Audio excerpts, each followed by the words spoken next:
I thought you'd like to know that I am now giving up the name Joanna DeVoe. From now on, call me Nwanda. To indeed be a god!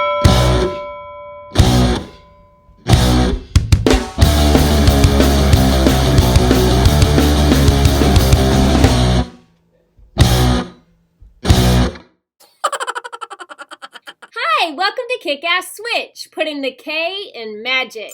I'm Joanna DeVoe, and you are watching a video about body language and how the body language that you use, of course it affects the people around you, of course it sends a loud and clear message, even more so than your words, but it's a kind of magic spell. It's a language that speaks to your subconscious mind, which was the theme of last month's everything on Kick-Ass Switch.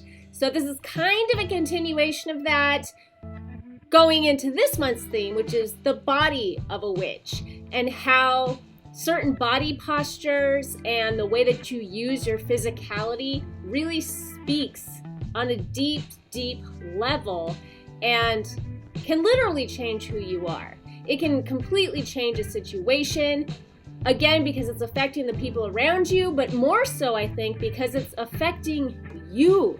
It's changing your whole sensory makeup, your nervous system. It's really, really powerful stuff. If you have no idea what I was doing at the beginning of this video, you have my sympathies, and I have a prescription for what ails you. You must immediately go out and rent or download Dead Poets Society. That movie, the next time someone asks me, and people often do because I'm such a movie lover, what my favorite witchy movies are, I am going to include Dead Poets Society on that list for so many reasons. Linguistically, I mean, it's so much about these young men that are coming of age, learning the power of language, but it's really a movie about magic. If you haven't seen it in a while, go back and watch it with that mindset of thinking about magic and how they're changing their state and how they are breaking free of the confines on their life using language, poetry, which if you listen to Alan Moore, or if you're a fan of Aleister Crowley, or any number of people, a lot of people say magic spells are literally about spelling. It's about words and how words have an energetic quality and they affect us. In addition to that, on theme with the body of a witch, if you watch the movie, you will also see that Robin Williams, who plays the teacher who is changing these students' lives forever, has a physical component to what he is teaching these kids. There's a scene where he teaches them how to walk, and they're all like walking in weird ways to see how it affects who they are. He has them just walk how they're feeling, you know. Try that. Walk around your yard like how you're feeling, and then switch it up and try walking in a completely different way. So if how you're feeling is very stiff with little short clipped steps, then start taking big, slow motion steps and see how it changes your chemistry, your mood, the way you breathe. He does things where he has them stand up on a desk and look out on the room to get a new perspective on life. I would consider that a mini physical transformation. On Tuesday's episode of Hippie Witch, I was talking about physical transformation as a metaphor for magic, and so I guess this conversation is kind of a continuation of that, but I wanted to get more specific, just little things that you can do. Obviously, so many of us use mudras to change our state and breath work to change our state, but I really had this movie on my mind. Charlie Dalton in particular, one character, I loved all of the characters in that movie. They all serve a purpose. They all represent these different archetypes. But Charlie Dalton is the one who I was doing at the beginning of this video. I was doing some of his lines and some of the things that he did to create like sexual potency and to make himself more feel. I think he just wanted to make an impact on the world and be seen in general. And his path was like virility. That's what called to him. He wanted to attract women, and he did. But largely what he was doing was changing his state. And he did that in a variety of ways that I kind of demonstrated in the beginning of this video. One of the things he did was he painted a lightning bolt on his chest before the boys were about to go out and party. And he was like buttoning up his shirt, and all the boys were looking around like, what are you doing? And he said he did it for, I think he said potency. He might have said virility, but it was to like increase his potency, was having this symbol like physically painted on his body to change his energy, to change his level of attractiveness. And that to me makes him a magic man. I want to try to show you this. I don't know if she wants, I tried to ask her permission to show you this, but this is a friend of mine on Instagram, my first book of girl power. She shared that she bought this book for her sons, actually. Why, yes, I do buy books for my boys about girl superheroes.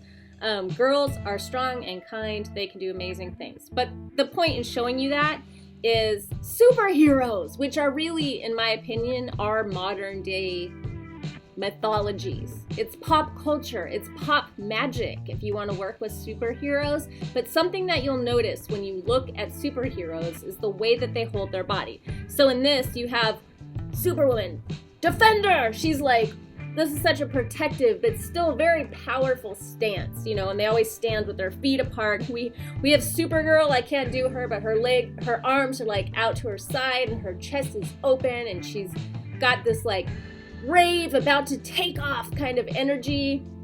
And then Catwoman, she's got like her hands on her hips and she's looking very confidently but kind of like thrusting her bust out.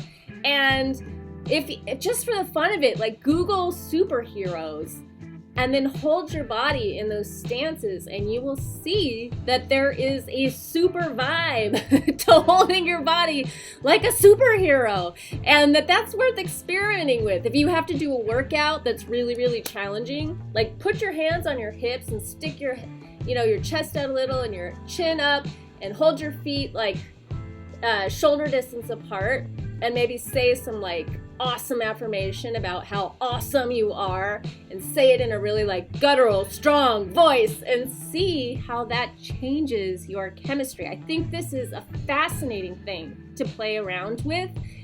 The body of a witch is connected to the mind of a witch, specifically the subconscious mind, and in addition to that, your entire limbic system. I really first learned about this when I was 17 years old. I always talk about Tony Robbins, but the more I study Magick, the more I circle back around to that and what he was teaching about neuro-linguistic programming and changing your state, like using your body like ha, ha, like saying doing like weird things like that. It is weird and it's amazing. And if you dare call yourself a witch or you're interested in magic, you gotta get comfortable with the weird, you know, like weird must stay, which is the weird in me sees the weird in you, and it is all good. So play around hopefully this week with your body, or just start noticing if you're feeling down, if you have low self-esteem, if you're feeling bad about yourself, if you're going into a room that makes you feel insecure. Notice that your chest is probably collapsed, or your head is like thrust forward and down a little bit, or your shoulders are curled in, and you're doing certain things, your body's collapsed, or you're holding it in a way to protect yourself. You might do things with your hands. A lot of people, when they get stressed out, they like do things with your hands, and then notice that you're doing that, and then do something else. If your hands are like this because you're stressed out and you're freaking out, if you're in traffic and there's like all this tension in your arms, just change one thing. Change the way you're holding your body. Relax your face, relax your shoulders, relax your arms. Shake out your hands. and see how it changes. This is the best way, in my opinion, to demonstrate a magical shift very, very, very, very quickly. Our bodies are amazing. They're amazing. Sometimes I think our bodies are part of our mind. I would love to hear what you think about that in the comments down below. Do you think the body and mind are separate, that they work together, or perhaps they are part of the same thing? I definitely think your body is not, or your mind is not your brain. A lot of times people think that the mind is up in the brain, which I guess is a part of your body, but I think the mind is so much bigger than that, and most likely it encompasses our bodies and more, the layers of our aura, things like that.